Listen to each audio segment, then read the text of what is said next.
What's going on, everyone? Welcome back to another episode of the Primetime Sports Podcast, hosted by Joey Malari. So here I am, Thursday morning, the start of March Madness. I apologize if you hear any wind. It is a little bit windy out. I'm recording this right before March Madness begins. Just get all my predictions in. I'm going to give you my whole bracket, who I got winning every game in the round of 64, and then let you guys know who I have winning it all as well. I'm going to give my whole entire bracket and give a rundown of all of the picks. So let me start off at the top left, the South bracket.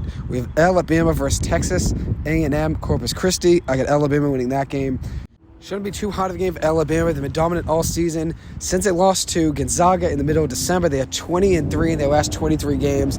Getting hot at the right time, won the SEC tournament. I like them to make a great run in this tournament. I think they win that first round game against Texas A&M Corpus Christi rather easily. Then I have Maryland over West Virginia. I have San Diego State over Charleston. And this is probably my biggest upset of one of them. I have a couple big upsets. I have Furman beating the University of Virginia in the first round game, a 4 versus 13 seed. I think the thing about Virginia is they have a very good defensive front. They play very good on defense, one of the best in the country. They just don't have the scoring ability. BC beat them rather easily at home, held them to 29% shooting from the floor at Conte Forum. And there's something about Furman that I like in this pick. It's an underdog pick. I like taking upset picks. I always root for the underdog. Everyone knows that. I always root for players that everyone's down on. That's why I like rooting for guys that are underdogs or teams that are underdogs. I like Furman in this game. There's something about them in this game that I think could give them an edge. And the sports guru, Mike Hurley, he's on there with me, with Furman. I think they can give a run for their money to Virginia. I think they can give Virginia a run for their money in today's game. Could be a close one. I think they beat Virginia in that game today. There's something about Furman that they do so well. They shoot a lot of three-point attempts per game. I think they're top 10 in three-point field goal attempts per game, shooting 34.7% from three, which is middle of the pack of college basketball, somewhere in the hundreds, which isn't great, but they take a lot of threes. You got to think if they get hot, that'll give them an advantage. Virginia doesn't take many threes. It's one of their disadvantages. They do get offensive rebounds. They do make plays in the glass and dominate in the paint inside the arc. They're not really great beyond the arc. If they could just get hot, and that means Furman, that is, if they could just get hot and make a run in that game, a couple big shots here and there, I think they beat Virginia. I have NC State upsetting Creighton. I saw NC State play against BC. They were lights out from three. I don't think I've ever seen a college basketball shoot that well from three in a game in my life. I got NC State upsetting Creighton. I got Baylor over UC Santa Barbara. I got Utah State over Missouri. I got Arizona over Princeton. I have Purdue over Fairleigh Dickinson University. I have Memphis over Florida Atlantic University. I think that's going to be a close game. I do like Memphis, though, in this tournament to win a couple games. Big fan of their head coach, Penny Hardaway. I have Duke beating Oral Roberts. Duke's actually been going on a little bit of a run as of late. They've been heating up towards the end of the season, winning 9 of their last 9 games, winning 9 in a row, winning the ACC tournament, and they've been led by Tyrese Proctor, Mark Mitchell, Jeremy Roach, and Kyle Filipowski, all those guys healthy coming into the tournament. I think they're set up to make a run in this tournament this year. I'm a big fan of their head coach, Jon Scheyer, former Duke basketball player. He's a longtime assistant coach under Coach K as well. First-year head coach now, and he's been doing great things for Duke, turning their season around mid-season, finally find their health and find their footing. I think they're going to make a run in this tournament. I have them beating Oral Roberts. Oral Roberts obviously made a run in the 2020 March Madness tournament, or it was 2021 that is, the 2020-2021 season. So overall, it was the 2021 March Madness tournament, and Oral Roberts in that tournament was a 15 seed and became just the second 15 seed of all time to make it to the Sweet 16, joining Florida Gulf Coast University. So, impressive run there. They still have some simple plays from that team. They still have Max Abmas, one of the best shooters in college basketball. They still have some plays around Abmas from that team, from that 2020-2021 run. They still have Carlos Jurgens, Kareem Thompson, and Deshang Weaver. All those guys were key contributors to that team that made that run. They've won 17 games in a row, the most in college basketball, and they haven't lost since January 9th. So I like them to make a little bit of a game for Duke, but I like Duke to still win this game. Overall, Oral Roberts is 18-0 in the Summit League this year. Absolutely dominated and won the tournament. So very impressive run there for them. They're still a good team. And they also have a transfer from Arkansas, a 7'5" center in Connor Vanover, who's pretty good. So we'll see how they look. I do have Duke still winning this game. I think it could be a close one. As I said, Duke did turn their season around at the right time, and that's why I like them to make a run in this year's tournament. So then next up, I have Tennessee versus Louisiana. I have Tennessee winning that game. I think it'll be a close one. A lot of people like Louisiana as a trendy upset pick. I do like Tennessee to win that game, but I don't think they go really that much further. I think they'll probably lose to Duke in that round of 32 game. Then Kentucky versus Providence. Providence, obviously a local team. Had a good season, not as good as they did last year, like I talked about on my radio show on Tuesday night. I do like Kentucky in this game. Everyone knows I'm a big Kentucky fan. Oscar Tshiebwe, college basketball player of the year last year, returns for another year at Kentucky. Obviously, Kentucky had a tough out last year, losing in the round of 64, first day of the tournament, to St. Peter's. Obviously, St. Peter's was a great three-point shooting team. Kentucky really couldn't keep up. But Kentucky started to find their footing towards the end of this season. I do like them to win that game over Providence. Kansas State versus Montana State. I have Kansas State winning that game. And then Michigan State versus USC. I have Michigan State winning. And then the last game on that east side of the bracket, I have Marquette over Vermont. I wish Vermont wasn't playing Marquette. I like Marquette to make a deep run in this tournament. And that's a hard thing because if Vermont was playing any other 2 or 3 seed, I probably would have had them winning a game. I do like the way they play, and they're coming into the tournament really hot, and that's why I'm sad to see this be a first-round matchup since I like Marquette to go on a run. Vermont has won 15 games in a row. They haven't lost since January 19th. That's nearly 2 months since their last loss. They played some big opponents during the season, lost by 26 to St. Mary's, lost by 2 to USC, lost by 21 to Iona, and lost by 2 to UNCW, but they did beat Colgate by 1. Vermont, though, elite passing team. They actually average 2.5 more assists and 2.3 fewer turnovers per game than their opponents. So they turn the ball over less than their opponent and also gain more assists per game. They've won 4 of the last 6 America East tournaments. Very impressive run, obviously, for them. One thing that I do think they'll struggle with in this game is rebounding. As for Marquette, they're coached by Shaka Smart, one of the best coaches in college basketball, coming over from Texas. They are 17th in turnovers forced per game in March Madness, averaging 16 forced turnovers per game. Very aggressive defense that's worked hard all year and made plays, helping them win 9 games in a row heading into the tournament. They won the Big East Championship, and they've won 19 of the last 21 games, coming in blazing hot. 4 double-digit scorers on their team, led by Cam Jones, leading the Golden Eagles with 15 points per game. This is a team that plays very hard. It plays very similar to a team that I like across the bracket in TCU on the other side. They play very hard, similar to the Los Angeles Clippers. Everyone knows I like the Clippers because of how hard they fight in the defensive end, getting rebounds, diving on loose balls, going into the stands, making plays, not giving up 2-on-1s. That's what Marquette does well, and that's what TCU does well. They hustle, play with energy, play with intensity. That's why I like Marquette in this game. Tyler Kolek is a beast, lefty three-point shooter, averaging 39% from the three-point land this year. 13.3 points per game to go along with 7.7 rebounds and 1.8 steals per game. Marquette forces turnovers. I like them to make a deep run. I have them beating Vermont, but if Vermont was playing any other team in this tournament, I probably would have taken them. Any other team that was a 2 or 3 seed, I probably would have taken Vermont to win a game since I am a big fan of them. The Catamounts had a very good season. But as I said, if they played any other team in this tournament that was a 2 or 3 seed, I probably would have taken them as an upset pick, which no one would have ever thought that. No one probably would take Vermont against any team in this tournament since they're a very small school.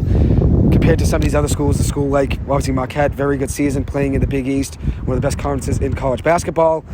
You probably wouldn't think Vermont would give them a game. I think Vermont will be somewhat in this game, but I do think Marquette still covers the spread and wins that game by 15 points just above. But I think Vermont will keep it close for a good amount of it, at least for my sake. I got Marquette making a deep run. So if Marquette were to lose, obviously I'd be happy for Vermont, but that would kill my bracket because I like Marquette to make a deep run. So I got Marquette winning that game. Then the Sweet 16, or the round of 32, actually. I have Alabama versus Maryland. I have Alabama winning that game. I have San Diego State versus Furman. I have San Diego State winning that game. Then I have NC State versus Baylor. I have Baylor winning that game. I have Utah State versus Arizona. I have Arizona winning that game. Now in the East round of 32, I have Purdue versus Memphis. I have Memphis winning that game. I think Memphis is going to give Purdue a run for their money. Memphis just beat a 1 seed in the American Athletic Conference Tournament. They beat Houston on Sunday to win the AAC. Very impressive run, 26-8 on the year. They're led by Kendrick Davis, who's the 12th leading scorer in college basketball, averaging 21.5 points per game. He's had a great season. Memphis overall plays very physical and tough. They're a strong team. I like them to make a run in this tournament. I think they're going to give Purdue a run for their money. I think that Purdue, even though they're a 1 seed, I think they're the most likely 1 seed to lose early. I think Kansas, Houston, and Alabama are the better 1 seed. So I have Purdue losing early to Memphis. A hot take, obviously, but you got to have some hot takes in this. It's March Madness. Anything can happen in this tournament. I think it's the most wide-open March Madness tournament that we've seen. I think it's the most wide-open March Madness tournament that we'll see. Wide open. I think any team could win this. That's why I think everyone's bracket, you can't really strike anyone out right away. You can't say anyone's bracket's over with after day 1 because there are so many teams that could win this tournament. It's really just anyone's tournament. There's no really clear-cut number 1 favorite. So as I said, I have Memphis beating Purdue. Then Duke versus Tennessee, I have Duke winning that game. Kentucky versus Kansas State, I have Kentucky winning that. And then Michigan State versus Marquette, I have Marquette winning that game. Now I'm going to jump over to the Midwest part of the bracket and give you my round of 64 and round of 32 picks. Houston versus North Kentucky, I have Houston winning that game. Auburn versus Iowa, I have Auburn winning. Miami versus Drake, I have Miami winning that game. Drake's a trendy upset pick, but I like Miami to take that win. I think Isaiah Wong, too good of a player. I think Miami overall is just going to be too much for Drake to handle on the offensive end. Wong plays very quick, can really just do about anything you need out of a scorer. I have Miami winning that game. Indiana versus Kent State. Kent State, a team that's coming in hot, winning 6 in a row. They're 28-6 overall in the year, 15-0 at home. They played very good at home this year, and they were 15-3 in the MAC this year, a Mid-American Conference school. Everyone knows I like MAC football. I like Kent State football. I like Central Michigan football. So I'd root for Kent State in this matchup. But unfortunately, I do think Kent State loses this game, even though I think it might be a close one. I like Indiana in this game. I think Indiana's too good on both sides of the ball. But for Kent State, they're coming in this year, losing just by 5 to Houston earlier in the season, losing by just 2 points to Charleston, losing by just 7 points to Gonzaga, and also beating a team at South Dakota State by 15 points, a team that made the March Madness tournament last year. I like Kent State to be close in this game. I think they'll be right in until the end. I like Indiana to get the win, though. I think it will be a very close game. Then we have Iowa State versus Pittsburgh. I have Iowa State winning that one. Pittsburgh did win the play-in game the other night versus Mississippi State. Very close game, right down to the wire. I do like Iowa State to win that one. Then we got Xavier versus Kennesaw State. And this is where probably my biggest upset pick of the whole entire tournament comes. I like Kennesaw State to win this game. I think it's going to be the biggest upset of the tournament, at least in my eyes. You got to forecast some upsets. I think that's just what March Madness is all about. You can be dead wrong, you can be dead right. Either way, you got to have some hot takes in there. I like Kennesaw State. This is the first time the program's ever been over 500 in a single season in Division I basketball. This is their first March Madness tournament. And they have a great head coach in Amir Abdur-Rahim, a guy that the team likes to play very hard for. He has got a lot of guys to come back for an extra year, so that obviously helps. A lot of returners coming back from last year's team. Creates obviously chemistry in that locker room. And one thing that they do well is shoot the three ball very well, 37% as a team. Chris Youngblood, their best scorer for the Owls, after 14.7 points per game to go along with 41% shooting from three and 4.8 rebounds. One thing Xavier doesn't do well is ball security. They're 129th in turnover percentage in college basketball, and this is against a very good defensive team in Kennesaw State. So I like Xavier to lose this game. Kennesaw State has won 16 of the last 18 games, coming in very hot. And another thing about Xavier that worries me, they're 172nd in college basketball in raw defensive efficiency. They're 8th in adjusted offensive efficiency, though, so they're good on the offensive end, not really as great analytically on the defensive end. I like Kennesaw State in this game. Can they use their turnovers that they force on defense and turn that into offense? That's a big question mark. Can Kennesaw State use the forced turnovers that they're going to force against Xavier? Because Xavier's very prone to turning the ball over. Can Xavier turn the ball over, and can Kennesaw State take that and bring it to points on the other end? That's the biggest question mark in this game. I like Kennesaw State to win this one. Big upset pick there. Next up, we have Penn State versus Texas A&M. Penn State's the 10. I like Penn State in a slight upset there, beating Texas A&M. Texas Colgate, I like Texas to win that one. I think Texas, very dominant team. I think they're going to make a long run in this March Madness tournament. Coming off a Big 12 championship run, winning that, beating Kansas, blowing the doors off of them in the Big 12 championship. Obviously a very competitive tournament this year. The Big 12 is stacked overall. I do like Texas to make a run in this year's tournament. So now moving on to the west side of the bracket, Kansas versus Howard. I like Kansas to win that game. Arkansas versus Illinois, I think it's going to be a really good game. I like Arkansas to win that one. St. Mary's versus VCU. I like VCU in an upset here, and I'm going to tell you why. One thing that VCU does really well is play aggressive defense. They play very intense aggressive defense. They've allowed fewer than 63 points per game on the year on average. They force a lot of turnovers, and they've given up just 68 points in a game just once since January 7th. Just about 2 months, they've only given up 68 points once. St. Mary's, obviously very good team. They can score points. They don't really turn the ball over that much, and that's one thing that VCU relies on is turnovers and forcing the other team to make mistakes. I think VCU could struggle on the rebounds. I think that could be a big difference in the game is the glass. But for some reason, I like VCU. As I said, they play very aggressive defense, and hopefully they can make a big run or two and win that game. Maybe make a big run in the last few minutes of the game. I think it's going to be a close one. I like VCU in an upset pick there. Then UConn versus Iona. You got great coach in Rick Pitino at Iona. UConn coming into the year didn't really have the highest regards coming into this year. They weren't even ranked. Ended up going on a big run to start the season. One of the best teams in college basketball. Had a little bit of skid in the middle and then found their footing again at the end. I like UConn in that game. TCU versus Arizona State. I like TCU in this one. I think TCU is going to be one of the best teams in the tournament. Very underrated team, led by Eddie Lampkin, led by Mike Miles, led by Damian Baugh. All three of those guys, very good players. Emmanuel Miller as well, another good player, another guy that can score on that team. Miles coming into this, averaging 17.3 points per game with 2.8 rebounds, 2.6 assists. Emmanuel Miller, 12.4 points per game with 6.6 rebounds. And then you got Damian Baugh averaging 12.6 points per game, 4.6 rebounds, and 5.8 assists. Chuck O'Bannon had a pretty good season as well, 7.5 points per game, adding in 3.4 rebounds per game as well. Eddie Lampkin, 6.6 rebounds per game. So overall, they have pretty good depth. I think they could make a run in this tournament. There's something about them and their aggressiveness and how intense and hard they play that I'm a big fan of. Everyone knows I'm a Clippers fan because of that. That's why I like Marquette. That's why I like TCU. They play very aggressive defense, play very strong in the defensive end, don't really give up. Obviously, it could be tough in that side of the bracket. You got to go through Gonzaga and UCLA and in Kansas.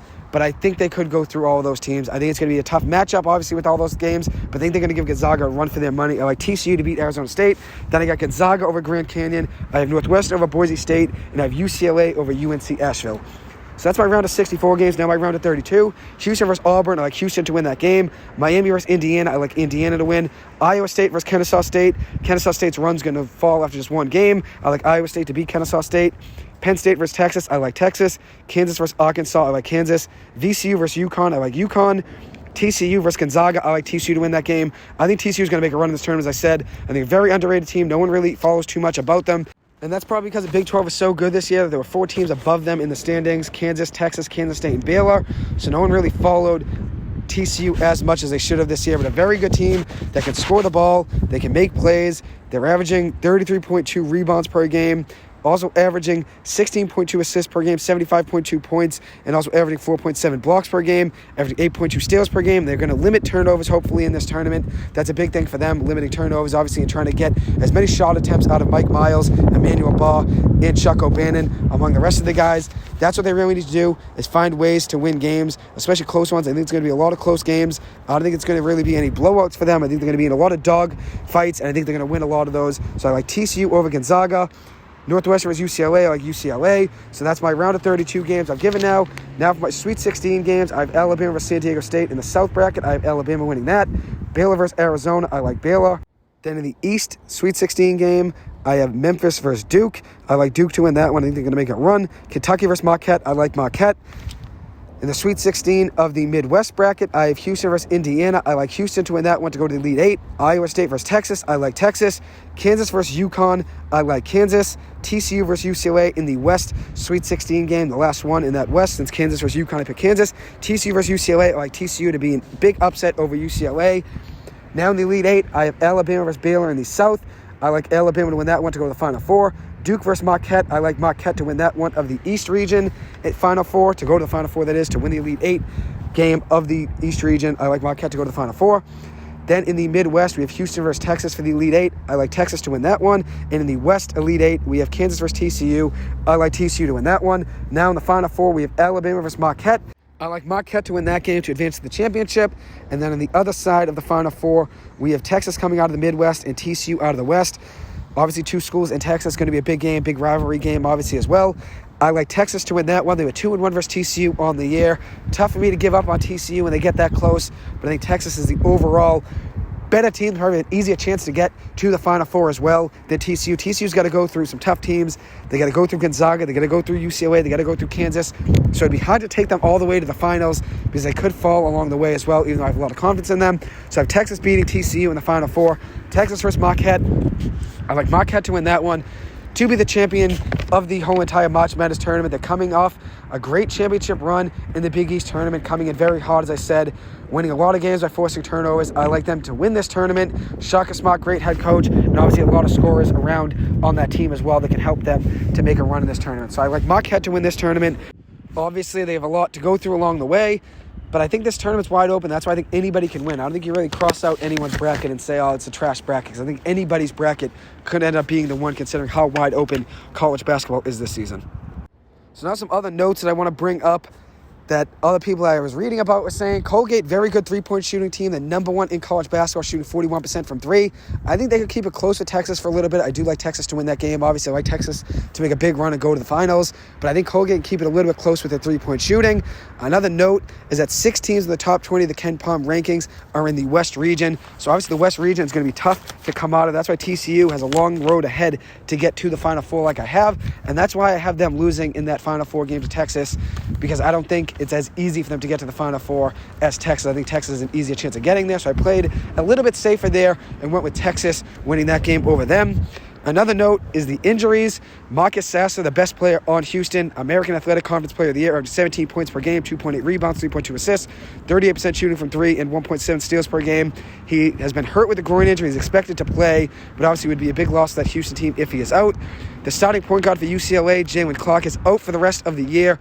He's been great for them this season on the defensive end, averaging 2.6 steals per game. He's the defensive player of the year in the Pac-12.